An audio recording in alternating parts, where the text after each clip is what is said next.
Hi, everyone. I am Mike Hingson, or you can call me Michael Hingson just to make sure you get the Hingson part right. I am the host of Unstoppable Mindset. And today we get to chat with Hanne Grice from over in the, across the pond, shall we say.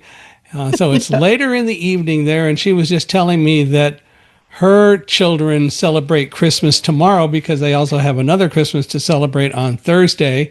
So I might be jealous. It is being recorded, by the way, 2 days before Christmas in 2025. And we're looking forward to it. Hanne is an animal behaviorist. She's an expert in all of that. She's done a program called How Does, which I'm interested to learn more about.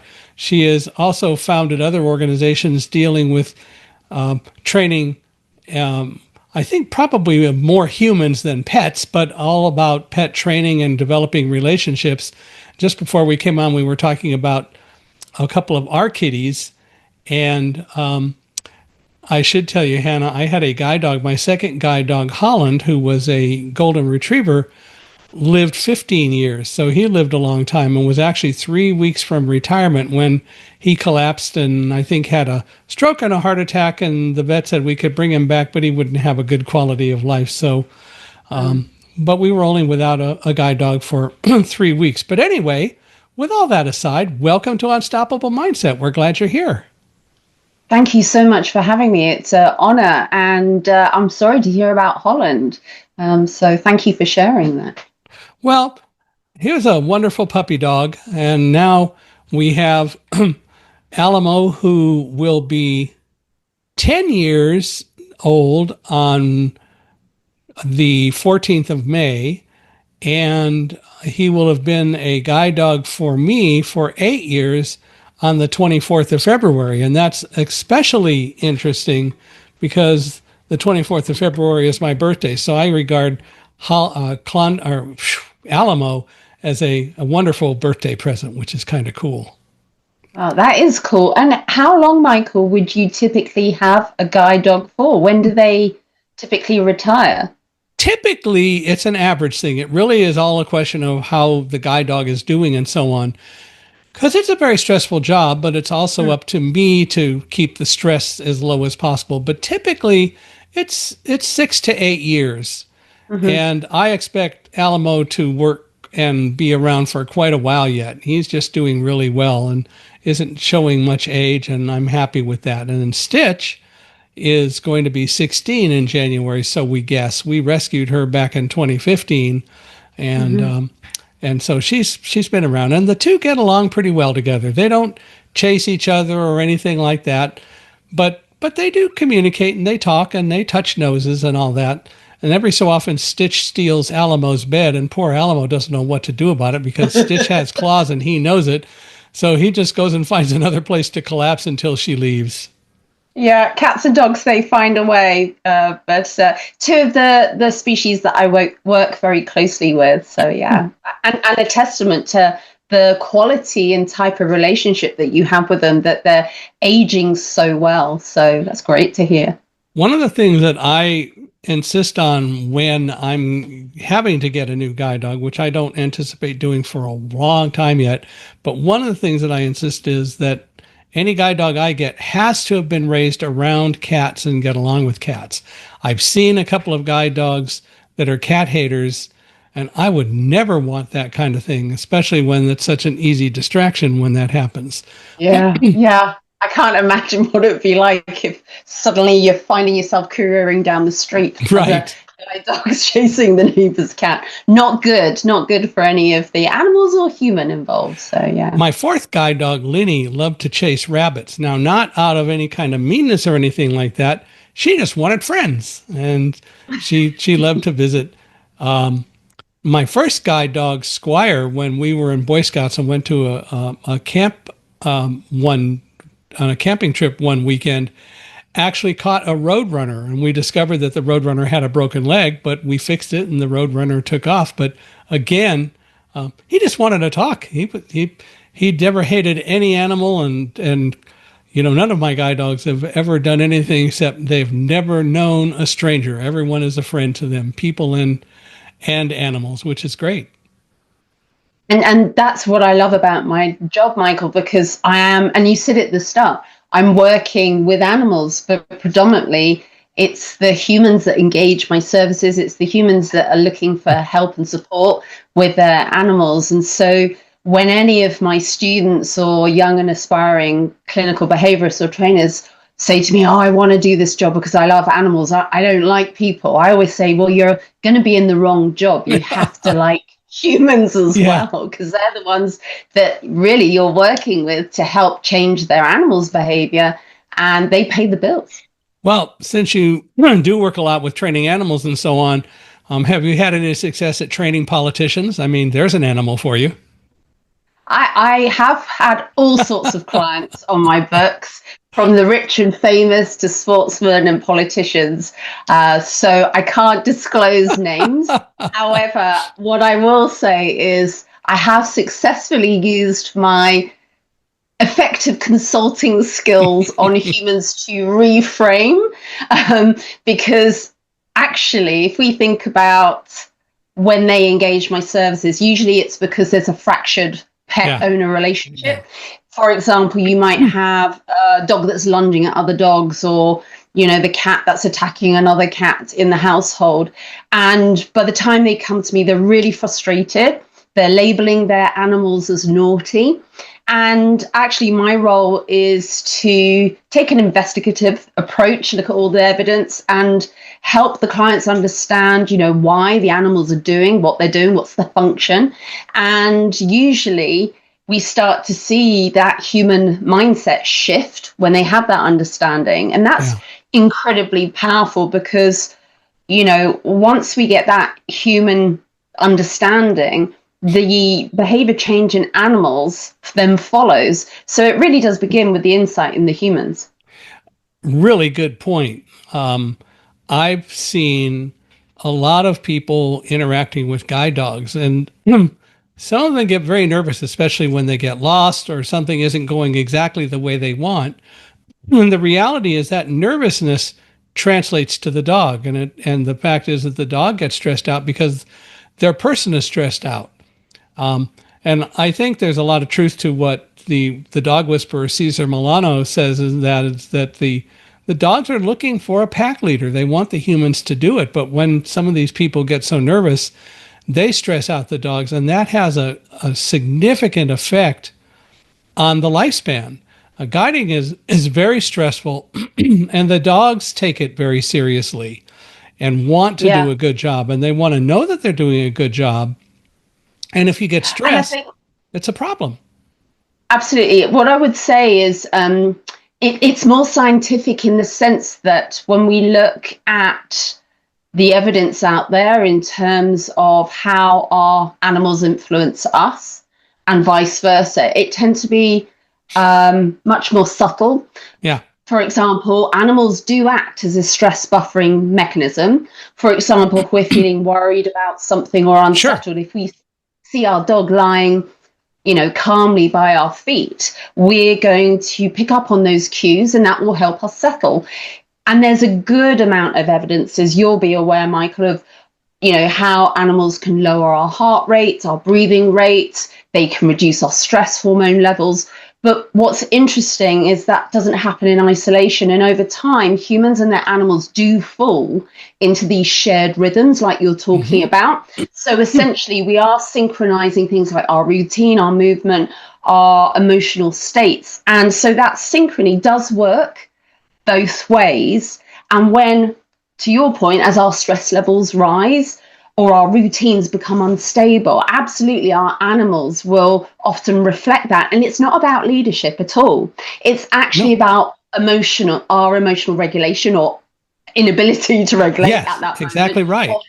Or have stable routines. And, certainly we saw the impact animals had for us during the pandemic. Yeah. Lots of people lost that social contact. They lost their structure, and so their animals became anchors for routine and emotional stability. So this also helps explain why researchers, as well as our lived experiences, show that attachment to our pets can rival or even exceed some of those that we form with people. And that also explains why when we look at grief, when we lose a pet, and you talked about your gorgeous Holland and, your previous guide dogs, that loss of a pet can be as intense as, when we lose a close friend and a partner. So back to what you were saying, yes, there's lots of evidence to show heart variability synchronizes, blood cortisol levels will synchronize, but it's more than sort of some of the popular culture would have us believe in terms of alpha and leader. And I think if there's one thing I could burst a bubble on, it would be around that notion that the dog is trying to dominate us or take control. Right. And the reason being is because it all comes down to some outdated and flawed research from the 1940s that was then attempted to replicate in the 70s. And as I said, the research design was deeply flawed. It was mixing captive bulls from different groups together. So, of course, there's going to be fighting. And so I guess for anyone listening, I would like them to just be really aware that dominance isn't a personality trait.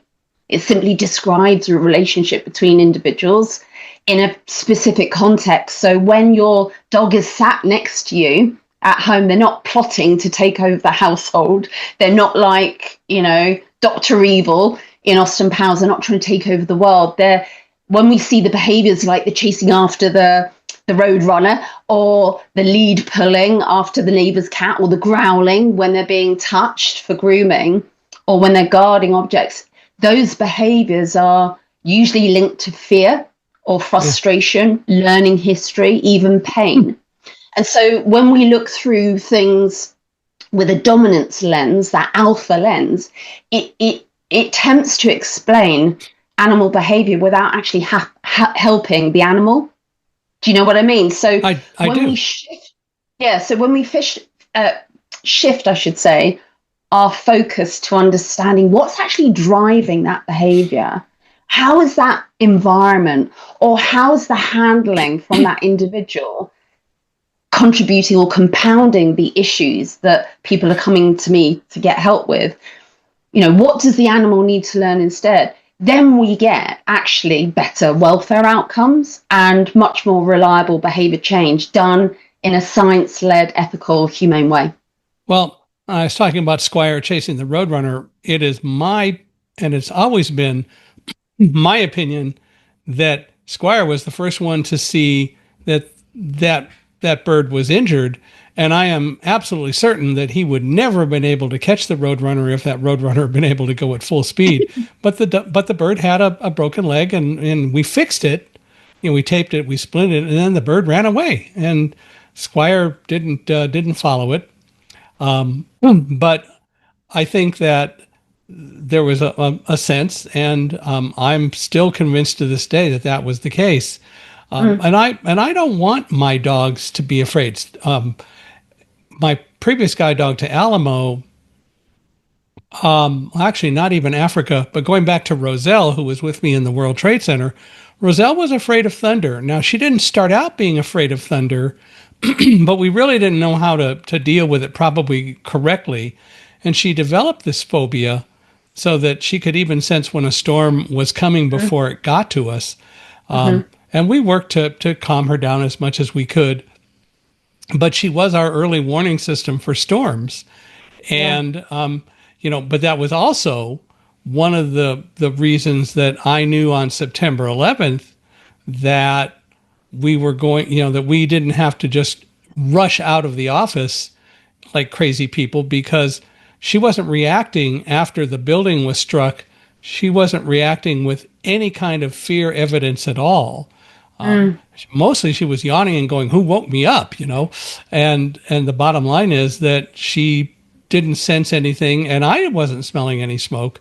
And I knew that whatever was going on wasn't such an imminent emergency that we couldn't try to evacuate in an orderly way.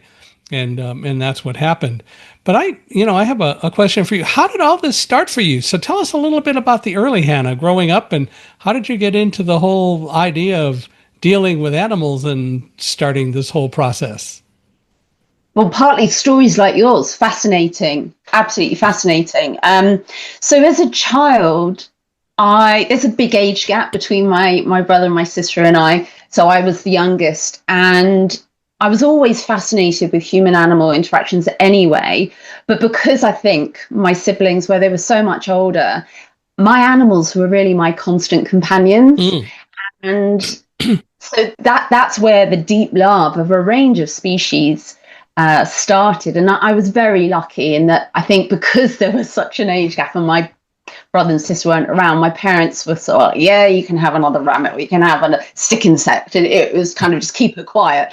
And then I'd be busy with my animals. And then as I sort of grew up, became more aware, as you do into your sort of pre-teens and then teens, I was really interested in watching how people behaved around their pets, which comes back to some of the stuff you were saying earlier, doesn't it?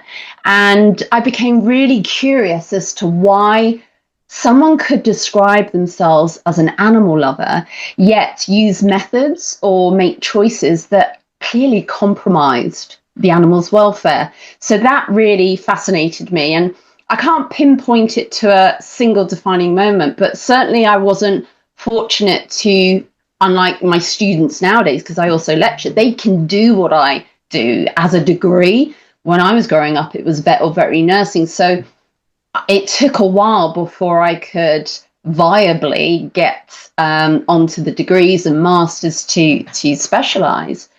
But I think for me, what continues to motivate, and I'll be 20 years in practice in 2026, is the impact, positive impact my role can have on the human-animal relationship, in the sense that, you know, they can come to me and they're at the brink of despair, the clients, because they've maybe looked at the internet, they've asked well-meaning friends, they may have gone to other professionals, and nothing seems to be working. And actually, you know, it takes further exploration. I can detect stuff that might not be picked up before because I'm taking like a detective approach, looking at medical history, looking at the owner reporting, asking questions, observing the animal, and all of that information can then lead me to determine, okay, what's going on and how we approach it. And so when done robustly and systematically, that shift in the relationship starts to improve because they better understand one another. And when an animal starts to go, hey, you're listening to me, you're getting what I mean when I kind of do X, Y, or Z in terms of behavior, that's when the shift happens. And for me, the magic and what really motivates me doing this job day in, day out is improving the human-animal relationship. Was there any defining moment that cause you to say, yeah, this is exactly what I want to do with the rest of my life? Or was it just sort of a gradual thing? Oh, golly. I mean, for me, it's a bit like, you know, if you ask somebody like an artist to do a painting, at the end of it, there's the finished picture. And for me, I liken it, it's like lots of little building blocks to get to that end picture. So for me, the magic really is seeing a fractured relationship repair and be better than it was. And so there's been many, many moments over 20 years in my career where that's happened. And those glimmers, as I call them, are what I celebrate. And it's very easy for us all, isn't it, to have those negative ninny moments, those imposter syndrome moments. And I hold on to all the reviews or the little texts that I get when my clients go, hey, I walked past another dog and my dog kept his cool, you know, yay. You know, they're the things that drive me and motivate me to keep going. Because some of the cases I work with are really heavy, you know, take quite a lot of emotional toll. And I guess that's the stuff that, you know, the every person doesn't see with clinical animal behaviorists, is that we do lay in bed at night worrying about other people and their animals. Yeah. I know what you're saying. Coincidentally, just this morning, I was reading an article about people we lost in 2025. And of course, one of the people mention one of the trailblazers, as the New York Times put it, was Jane Goodall. Did you Yes. ever meet her, or have you had any interactions with her? Because one of the things that they talked about was that she took a completely different approach to interacting with chimpanzees Hmm. and truly developed a personal relationship. She named them, Hmm. and she became accepted by them. That really was, I don't want to say amazing, because I don't think that kind of thing is amazing, but that really just told me how much she obviously understood. Did you ever meet her or get to deal with her at all? I really wish that would have Yeah. been amazing. Jane Goodall is one of the most inspiring people, in my opinion. And I'm really glad you mentioned her, Michael, because her work really paved the way for us to Yeah. understand back in the 70s, really, that animals had personalities, Yeah. because it was months and years of taking things really slowly, being really unintrusive, observing. It took many years for her to be accepted around the truth, because they can be Right. really dangerous animals. Right. And that was a really good example. I was saying earlier about taking things slowly and systematically, and she recognized that chimpanzees were individuals. They had different emotions just like us. They had different personality types that didn't really change as they grew. And it was through her work, particularly with one called David Greybeard, that led to her sort of gaining more public awareness. And she had her critics. At the time they thought Oh, sure. she was a bit like Diane Fossey. They thought she was some sort of crazy lady who was terribly anthropomorphic, and that wasn't the case at all. No. So it's real leaders in the field like Jane Goodall and the Diane Fosseys that has paved the way for the likes of me to then go, yes, our animals have emotions. It wasn't, Darwin led the way in the 1800s with the first idea of this.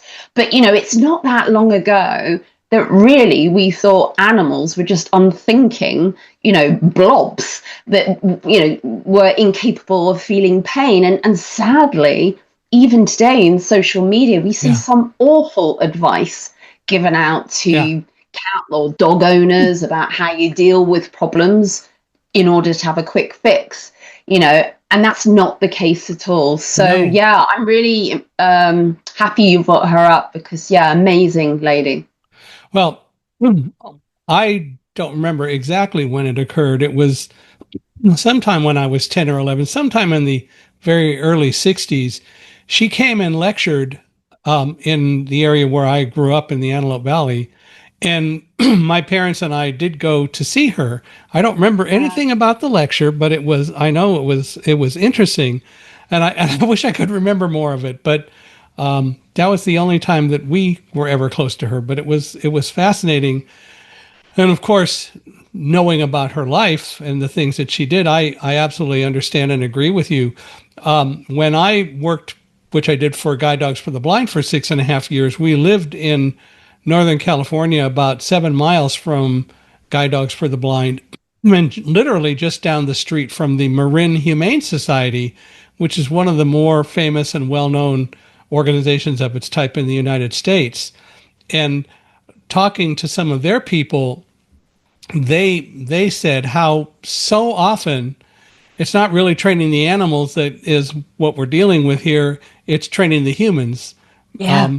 And it is, because it's the humans that really need to get a clue and understand that these animals have as much of a personality and as much knowledge to share as we do, and are born with more instincts. And we could learn to listen to our own instincts if we would observe these dogs a whole lot more and these animals a whole lot more than we Yeah. do. Now, I don't know about cats, but that's another story. Yeah, yeah. We often like to label different I species. know. Yeah, that's fascinating. That's super cool that you got to see her in the 60s, even if you can't remember what she said. That's really impressive. I So, remember doing it, but that's about it actually. yeah, wow, But it you are was lucky. kind of fun. Yeah. Yeah, But the the fact is that animals really can contribute a whole lot more to our lives than we think. And we just need to be the ones to take the initiative and develop the relationships. I talk to people all the time about dogs, and I say that dogs, and I firmly believe, do love unconditionally, unless there's some horrible thing that happened to them that that affects their views. But dogs love unconditionally, but they don't trust unconditionally. The difference, though, between dogs and people is that dogs are more open to trust, and they want to develop that trusting relationship. And if we would learn to do that as well, it would be such a wonderful thing. Now, it can be that you will, like with human to human trust, you might find that somebody doesn't earn your trust. That's okay. Then you move on. But we need to learn to be more open to trust than we tend to be. Yeah, absolutely. Really well said. And, in terms of how do we develop secure, healthy bonds between us and our animals, it's built on several things, and that includes predictability, responsiveness, and emotional safety. So that's your trust bit, isn't it? And so one of the clearest findings that we have from attachment research is that animals cope better when they can predict how their human's going to respond. Yes.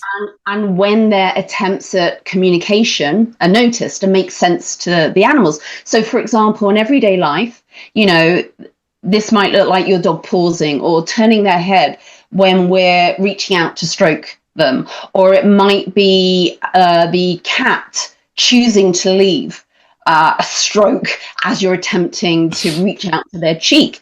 And how we recognize this as the human would be to go, oh, okay, I'm going to ease off, because clearly, you're turning your head, you're lip licking.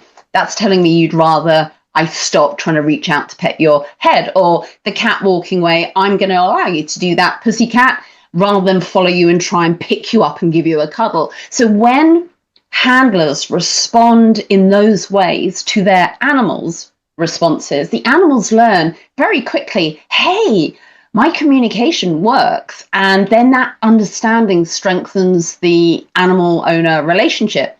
And another thing that plays into that, which is what I'm always talking to clients about, is processing time plays an important role in building healthy, secure relations, because often animals need much longer to take in information or decide how to respond, particularly if they're feeling emotionally aroused, unsafe, or trying to learn something new. And when we rush them, and a real good example of this is some of my clients will ask the dog to sit. And if the dog doesn't do it within a split second, they're going, sit, sit, sit. And they're repeating the cue over and over again. And that unintentionally puts pressure rather than giving clarity to the dog. And it can then often lead to confusion and even frustration, and that's going to show up behaviorally. So, for example, we may end up with the dog then jumping up at the owner or grabbing the lead and ragging it. So I always say, look, if we slow down, if we allow space for the animal to process what we're asking them to do, if we respond calmly and consistently to their subtle cues that they communicate through body language and so on, animals begin to expect safety rather than threat from us. And that expectation therefore reduces things like stress, it supports learning, it makes behavior much more resilient because the relationship itself is secure. And these are the same principles that sit at the heart of child-parent attachment, where there's predictability, there's responsive caregiving, and that helps the child feel safe enough to explore and learn. It's also just as relevant for any kind of teaming relationship, even within companies. And the true leaders of companies who catch on to these kinds of things and learn how to communicate and process to determine whether somebody's truly understanding what they're communicating or not is an extremely important thing, because the fact of the matter is none of this is overly magical, whether it is between human and animal or human and human, but we do need to recognize the values and what it really is meaning when, for example, we don't react to someone not doing instantly what we say, which isn't the way to do it. Absolutely. Yeah. Really good example using principles that we see in leadership, HR, and that's why when they're recruiting, they spend so much time typically looking at personality types, how that's going to match with the team. So, yeah, really good point there, Michael, about leadership and the importance of that people-centric approach, which I think sadly, not to go too political, we're seeing real crazy times at the moment, and a lack of true leadership, that empathetic, human-centric approach, whatever side of the political spectrum you sit on. Yeah, and it is. It's all over. And, I hope something will come and break that pattern and get people to recognize what really should work and what really does work. Well, in your case, when you walk into a home, what is it that you observe, or how do you determine how an animal feels for the first time when you come in and see them before you really even get a chance to talk with their people? Yeah, that's a good question. Animals, you were talking about Roselle and thunder, and she'd pick up on, atmospheric changes. And we know that biometric changes are picked up on by many, many non-human animals. So because they communicate using a combination of sensory information, be it sense, sound, visual signaling, I can walk into a client's house and immediately pick up on something. So I'll give you some real examples. I recently had a case with Dusty, gorgeous Cocker Spaniel, and I was called in because she had developed severe resource guarding. So she'd get really growly and snappy and sometimes bite the owner when she'd taken something of theirs and they were trying to take it off them. As soon as I walked into Dusty's home, I could smell her. I could smell her ears. And that led me to suspect straight away there's some sort of likely infection going on here. And so working collaboratively with the vet, as clinical animal behaviorists do, that was confirmed. And the level of pain she'd been experiencing turned out to be a significant contributory factor in her case for guarding, because guarding of the items provided some form of emotional regulation. Whereas, from an outsider's perspective, she might have just been labeled naughty and disobedient, which isn't the case at all. Another example is I'm always watching how an animal moves or how the owner interacts with them, how the animal therefore responds in return. And I touched on predictability a moment ago, and many stress signs that our animals will give us are really subtle and often misinterpreted. So let's take zoomies, when the dog goes crazy around the lounge and they maybe jump all over the sofas, etc., or humping the visitor, the leg when the person comes in. Frequently that's labeled as overexcitement or even dominance, when in reality these are really often indicators of stress or discomfort. And small details also matter. So for example, the holding of breath or an increased blink rate, turning away from an outstretched hand. These are really kind of brief moments that can be missed. And yet they tell us a huge amount of information about how that animal was feeling about that interaction at that moment in time. And more recently, I had a couple of cats, different cat cases, but urinating around the home, up toasters, on beds and sofas and things like that. And because I work with clients all around the world as well as the UK, I can't always physically be there in person. So I'm reviewing the footage, and they managed to capture video of the cats moving around their environment and then also urinating in their litter tray. And straight away, I could spot the position of the whiskers, the eye shape, the ear position, the tension in the muzzle, the posture, and when they're moving around. And these were consistently scoring high on something called the cat grimace scale. And that's a validated pain assessment tool. So all of that information provided further investigation for the vet. And again, medical conditions are identified. And clearly you've got learning occurring anyway, so there's always the behavior modification side. But these are just, with Dusty and the cat examples, showing how there's often some other stuff like medical bits and bobs that are compounding the issues as well. Often I might be in a situation where, the dog is belching or they're gnawing at their paws or their flanks. Now that in itself can indicate perhaps gustatory issues or skin problems, but also context is critical, because if that's happening when I'm there, it could also be a stress sign. Thing, right. Yeah, because an unfamiliar person, me, is present. So I'm looking at patterns, and does that happen when visitors aren't there, and so on and so on. So I come back to what I said earlier. Really, it's like a detective. You're looking at all the evidence and piecing that together. And that then helps us understand what function is that undesirable behavior serving, whether that's the cat, urinating against the toaster, or the rabbit scratching or biting the human. Mm-hmm. Well, so I've mentioned Roselle. One of the things that I was told when I first met Roselle was she likes to steal socks. and I found that to be true. She loved to steal them and hide them, and that was it. She never chewed them up, but it really was a game. And we found socks in very strange places, and she actually a couple times stole my wife's slippers.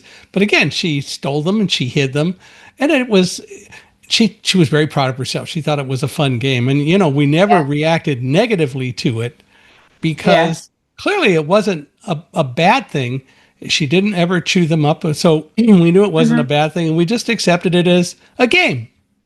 Yeah, yeah. And, partly if you think about, her breed and species, partly that could be caching, partly it's fulfilling an entertainment function, as you said, a game. Yeah. So, and that would come down to her learning history before she came to you and so on. So, really lovely example. She sounds like a complete poppet. Oh, so, she was. I've always described her as a pixie by any standard. But yeah, she was a wonderful dog. And the bottom line was, it was also how we reacted to her. Because if we had started to react in a negative way, that would have introduced stress, and that wouldn't have been a good thing either. Yeah, absolutely. And your story is remarkable. And you talked about her and fireworks, yet she was so steady on that day. She focused. I wonder, and I was just wondering, Michael, if I can ask you, what do you think helped Roselle remain so steady in those conditions where many humans were being overwhelmed, understandably, on that day in 9/11? Well, I'm sure this won't totally surprise you, but I spent a lot of time before September 11th learning all I could about the World Trade Center, including what to do in the case of an emergency. And so I think that probably the most significant thing was probably Roselle was looking at me and how I reacted and recognizing the fact that we do work and did work well as a team. So I wasn't panicking, and that helped her focus as well. Yeah. And, that's a really good example where you talked about getting to know the environment and kind of practicing, going through those drills of what to do in an emergency, because I'm always saying to clients, repetition, consistency is the mother of success. So my goodness, did that pay off dividends, and you keeping your cool head and both of you helping each other. Amazing. Yeah. You've spent a lot of time studying kind of the transitions that people go through, parenthood, children and pregnancy and so on. How do dogs react to that? What do you observe, and what would you advise about that? It's really interesting, Michael, because actually there's very little research out there in terms of what happens when a new baby arrives, what happens to the family dog. And that's why I've explored it. And what stood out with my research, which looked at expectant parents, and the other group were the postpartum parents, is that once baby arrives, and this won't be a surprise to anyone with children, but parents are spending, understandably, all their time focused on the baby. So what immediately happens is there's less time interacting with dogs. And so the biggest drop tends to be in the quality and type of interactions that are occurring. For example, walking durations, walking frequency, and also play. Mm-hmm. And the ones that stay in terms of the interactions that remain the same are the low effort ones, the quick ones, which is like stroking the dog or giving them a treat. And also my research found that many parents describe having huge levels of guilt once the baby arrived, because, you know, they are aware that now their dog, which may have been their fur baby, you know, the kind of surrogate child before the real one arrived, now has sort of come down a peg or two. And also what came out of my research is there's often, because new parents are knackered, let's be honest, broken sleep, is that they can easily become frustrated. Mm-hmm. And sometimes the dog becomes the one that the frustration is directed at. And then layered onto that, we also have physiological stress synchrony. We were talking about synchrony between ourselves and our dogs. And an example is that researchers found that when a baby cries, our blood cortisol level rises in the parents, but it also rises in the family dogs.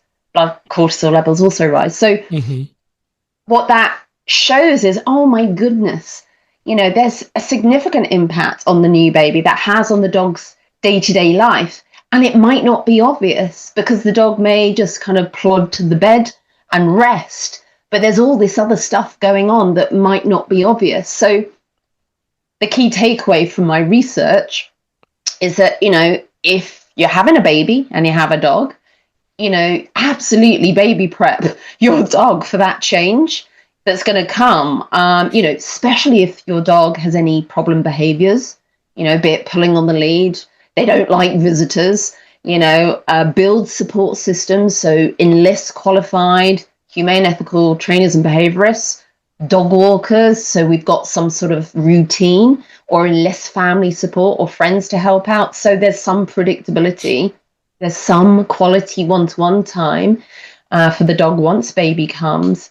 And all of that, along with really good management of the home environment through dog gates, safe zones, etc., for the dog and the baby, that's going to protect the pet's welfare, but it's also going to reduce the risk of behavior problems escalating. The other kind of thing that I can imagine will happen, hopefully more than not, is that the dog will bond or work to develop a bond with the new baby in the family. Absolutely. And that's one of the most important things about baby prepping, is that if we create some sort of understanding, okay, I'm being exposed, let's say, gently to baby sounds whilst I'm licking on this long-lasting chew. And this is quite nice hearing this baby cry, you know, this recording. Or I joke, I have like a lending library with fake babies, you know, and my clients may think I'm mad to start. And very quickly they're realizing, actually, it's really good to train my dog to go and station on their mat while I'm carrying a baby, or pretending to change the nappy on this fake baby, and the dog's learning. I can go to my mat and sit and settle while, you know, my owner's doing this. And, you know, so if we create that sort of learning, it's not then such a shock to the dog. And I even get my clients practicing walking with a pram and the dog, because the dog's got to learn to walk nicely with the pram, you know, and inevitably, you know, the owners are accidentally running over the dog's paws to start. Or just simple things like, oh my gosh, I hadn't even thought about how do I get out the house with the baby, the dog and the pram. So sometimes just practicing, like you said, about getting to know the environment at the Twin Towers. It's really important to practice for these things for real world. And the reality is, even a dog with a big long tongue isn't going to drown a baby. Of course, you know, and we know, and we absolutely know that those little ones that grow up with animals, particularly dogs, have really strong guts, flora. And so it's helpful, you know, if they're sort of around the animals. So clearly we just got to be sensible in terms of managing the interactions. But absolutely, I'm a huge fan of nurturing those dog baby bonds. And do you know what? one of the best things is when the baby throws some of that food onto the floor from the high chair when they're weaning. That's a surefire way for that dog to learn to love that baby. Yeah. There's nothing wrong with a little bribe every so often. Yeah. Pennies from heaven, I call it. That's right. What's the one behavior that you wish that people would just get rid of and not have anymore? Well, I talked about earlier in terms of Yeah. myth busting and the busting the myth about our dogs wanting to take over the world and us needing to be sort of leaders, and that's not the case at all. I think for me, it's the importance about agency and understanding what do we mean by giving our animals agency. So, for example, if our animal has some sort of influence over what happens to them, rather than just being passive receivers of what we're telling them what to do, if we give them choice, behavioral science and lived experience shows that absolutely that reduces uncertainty. And we know that uncertainty is a major driver of stress. So if we look at zoological settings, there's a Copenhagen Zoo, for example, give their guinea pigs choice whether to be petted or not. And how they do that is they bring out a carrier, and the guinea pigs know that if they hop in the carrier, it means they're then going to go and see the kids, sit on the kids' laps, and they'll be petted. And so you'll have guinea pigs that rush into the carrier, and then you've got other guinea pigs who go, heck, not today. And those ones that choose not to go in the carrier are simply not handled. And then I've got peers of mine who work with dolphins, and they will show the dolphin picture of two of the trainers, and they'll let the dolphin decide who do they want to work with in that session. So that's an example of giving a dolphin and guinea pigs agency. Another one is in the States. So in the Smithsonian National Zoo and Toledo Zoo, they've specifically designed exhibits where orangutans can, by choice, spray the visitors with water. So basically, the orangutans push a button, and that button causes a shower to go all over the visitors on the other side of the enclosure. So that acts as a form of enrichment, and it also provides a really neat way for the visitors to feel like they're directly connecting with the animals. So in all of those examples, stress-related behaviors actually drop because the animals have choice. And so if we apply that principle to our pets at home, agency would look like allowing the family dog to choose which way to walk occasionally, or allowing them the time to stop and sniff, or offering choice between resting places, or letting our cat decide when they want the interaction to end, or, offering up a choice of different toys or different foodstuffs and seeing which way does your pet go. What do they find motivating? Which toy or which food stuff in that moment in time do they want? So these small choices tell animals that they have some sort of control over their environment. And so why that's so important, and why I'd love everyone to be aware of that, is behaviorally, this really matters. Because when animals are feeling sort of overridden or trapped, they're much more likely to rely on coping strategies that include avoidance or shutdown, or even escalating behaviors like growling and biting. And conversely, when they experience agency, their learning improves, their emotional regulation becomes easier, and their behavior becomes more stable. So agency isn't about letting our animals run the household. Mm-hmm. It means we as humans are deliberately designing interactions so that the animals feel safe and they have appropriate choices, and that balance supports welfare and leads to much more reliable behavior change over time. I think that all too often we are the greatest contributors to stress in our pets' environment, like dogs and so on. And I know one of the things that is emphasized when we get new guide dogs is guiding itself is extremely stressful. The dogs have been brought up to respect the job, to like to do the job, and they're absolutely committed to doing it as well as they can. Now, to keep that attitude up is our job. And one of the things that I've learned over the years, people will come up, "Oh, I want to pet your dog." And my response is, "No, don't pet the dog." Now, if Yeah. there's time, however, Hmm. I will stop and I'll take the harness off and say, "Now you can pet the dog," because the harness is the indicator that the dog is working. But dogs need to relax too. Yeah. And so I know Alamo especially just loves it when the harness comes off. And he'd love to cheat more and visit with people even when the harness is on, but he does understand the difference. And so I do work to try to make sure that when people want to pet the dog, if I have any time at all, I will stop and I'll take the harness off and say, "Now you can pet the dog. You need to understand why we're doing this." And that gives me the opportunity to explain it. Now, the only difference, the only time there's an exception to that is if a child comes up and wants to pet the dog. I will always stop and take the harness off, because it doesn't matter. I want kids to grow up being comfortable around these dogs. And sometimes the parents will go, "Oh, no, that dog might bite," and all that. And I'll say, "No, the dog won't."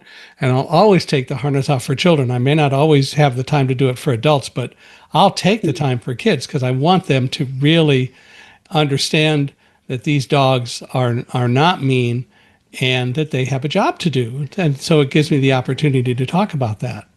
Yeah, that's great that you are promoting those fantastic child dog interactions. And, what you're talking about is exactly what we've been discussing in terms of that predictability, that consistency, when the harness is off, that gives the dog a clear signal. So it's fantastic. Yeah. That's also part of it, that they know that when the harness is on, time to work. And at Exactly. least you're Yeah. supposed to be serious anyway. Yeah. Now, what's one thing that you wish dog owners would understand about cats and small animals that they tend not to pay attention to? Yeah, you made me smile earlier, Michael, when you mentioned cats, because I was thinking about this. So I guess, often cats and small animals are characterized as independent or aloof. Yeah. When in fact, their communication styles are just maybe less obvious than the Yeah. dog that's waggling the body and, the tail, etc.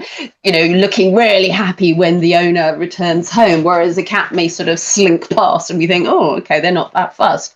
But, their behavior is shaped by very different evolutionary pressures, and that's particularly around safety and conflict avoidance. So when cats, for example, act aloof, or appear distant, it's much more about de-escalation. So research into feline social behavior shows that cats rely heavily on subtle signals like slow blinking or head turns or ear position, choosing elevated resting spots to manage sort of social distance and reduce tension. And those behaviors are affiliative or calming, yet they're often missed by ourselves or misinterpreted. And again, what seems like they're independent or aloof or distant is in reality them simply working hard to regulate proximity in ways that feel safe to them. Yeah. And so, never feel offended if your cat moves away from you and the sofa to perch on a higher spot, because they're just managing their own comfort and control. And similarly with rabbits or guinea pigs, they're a prey species, so their behavior is organized again differently. And they're neurologically wired to prioritize things like visibility or escape routes or control of space. So research consistently shows that when prey animals feel exposed or they're unable to run away, obviously stress responses are going to escalate quickly. And what people will therefore label as a rabbit skittish, for example, is in fact a really logical response to feeling unsafe. Yeah. So when we stop looking at behavior through our human lens, which is what Jane Goodall and others have, tried to help people understand, when we stop looking at it through a human lens and consider what safety looks like for the animal, welfare improves, owner-animal relationships tend to strengthen. I don't know how Stitch figures out how to deal with a blind person, because all that blinking and all that goes way over my head, of course. But even so, she's obviously figured it out, because we do have a good relationship, and she, as I've explained earlier, comes and yells at me when she wants to eat, and she'll come up and rub against me and so on. But I think that overall, she's figured out enough that, well, maybe he's a little bit different than some of the people I'm used to. So we figure it out and we make it work. Absolutely. And do you know what? Cats are very clever in that over the thousands upon thousands of years we've been around them, they've developed these unique vocalizations that they don't do to other cats, but they do only to humans, which taps into our sort of caregiving responsibilities to feed them or be attentive. So yeah, brilliant example when she's crying at you to have some sort of interaction or food. Yeah. Tell me about your program, How Does? Oh gosh, so basically I'm drawn to sort of questions that people may have the answers to but can't articulate, or everyday behaviors that we may take for granted. And an example of that might be, why does it take so long for a dog to find the perfect spot to poo? And why are they twirling around? And that's to do with the Earth's magnetic field. So the How Does series, I deliberately choose questions that sit at the intersection of curiosity and science. Some of the topics are more serious than others, but I do intentionally use some questions or look at some areas that are silly. For example, how does a dog fart and why does some linger? And that might sound silly, but it's a brilliant entry point into physiology, digestion, dog behavior, and it kind of hooks people in, particularly the younger audiences, as you can imagine. And once they're engaged, then you can start to introduce real science without it feeling heavy. And another deciding factor when I'm looking at subject matters will be, what's the science behind it? Is there robust research that can explain the science accurately without stripping it of nuance? And then,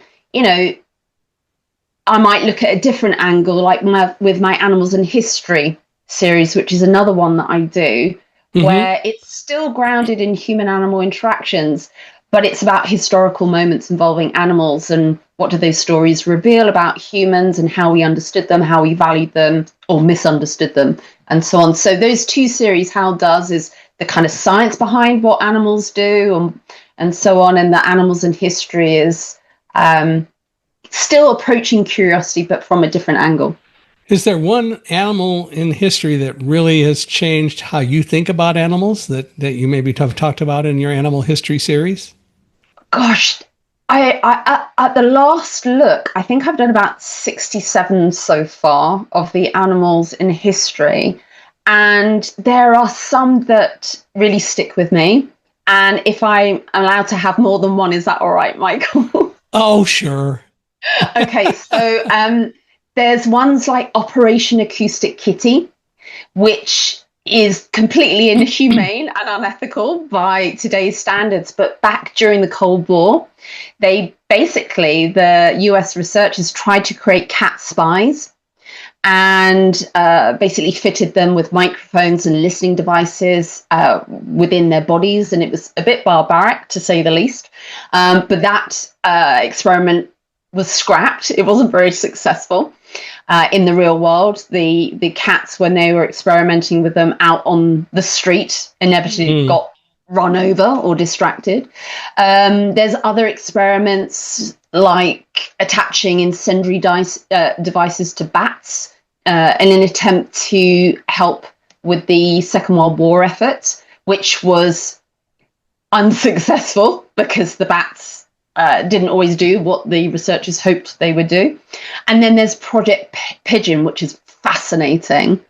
And that's where researchers trained pigeons to guide missiles through pecking the screen. And that was scrapped because then Oppenheimer's bomb took over from that project. But, these are some of the examples about how animals are drawn into human conflict strategy, even technical ambition. And then there's fascinating ones like Snowball, who was a Canadian cat, and her DNA was used to solve a crime a murder case in 1994. And basically, it was the first time ever that animal forensics had been used in that way. So fundamentally, it changed how we think about animals as part of our human environments, not just emotionally, but evidentially. And then there's quirkier stories as well. But, the stories that stand out include yours, Michael, and Roselle on that day. As I've said to you before, when we first met and chatted, that to me is just, it just gets me, your story. So, yeah.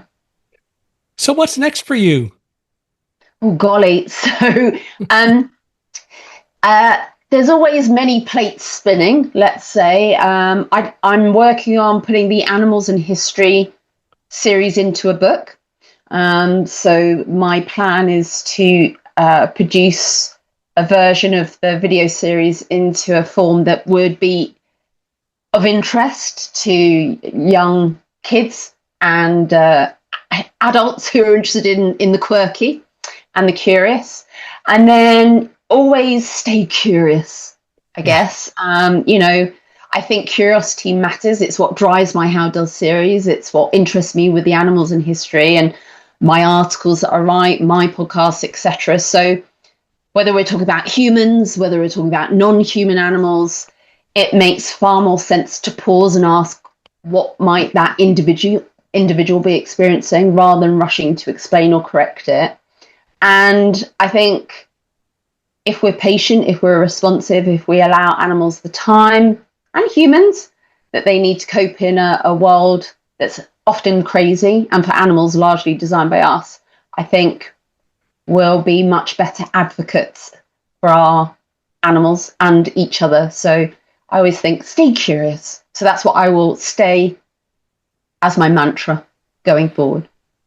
And it doesn't get better than that. And I hope that you stay curious. And I think curiosity is such a wonderful thing that we should do a whole lot more than we do. Well, I want to thank you for being here with us. This has been fun. Can you believe we've been doing this over an hour?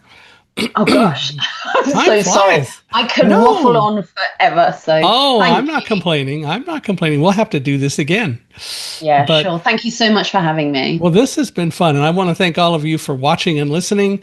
Love to hear from you and hear what you think. But Hanne, for you, if people want to reach out to you, how do they do that? It's just my name, hannegrice.com is my website. Hanne is Hanne, not A. Yeah, Danish way. So Hanne, Grice, Grice.com. So I'm on the website. You can just Google my name, follow me on socials. If you have any questions, if you have any ideas for the How Does, or want me to explore a story for the Animals in History, always open to suggestions as well as feedback. Cool. Well, and I hope all of you will give us some feedback. I'd love to hear from you. Feel free to email me at michaelhi, michaelhi at accessibe.com. Please give us a 5-star rating wherever you're observing our podcast. But more important than a rating, give us a great review. We love reviews, and people who are interested in listening to the podcast really appreciate people who have already heard the podcast reviewing it. So please give us a review. And whatever you do, if you know anyone who ought to be a guest on Unstoppable Mindset, including you, Hanne, we'd love introductions to anyone that you think ought to be a guest on the podcast. And with that, again, I want to thank you, Hanne, for being here. This has been absolutely wonderful. Thank you again, and take care, everyone listening. If you're ready to go deeper into the ideas that shape how we see ourselves and others, I have a free gift for you. Head over to michaelhingson.com and download my free ebook, Blinded by Fear. Keep learning, keep questioning, and keep choosing to live with an unstoppable mindset.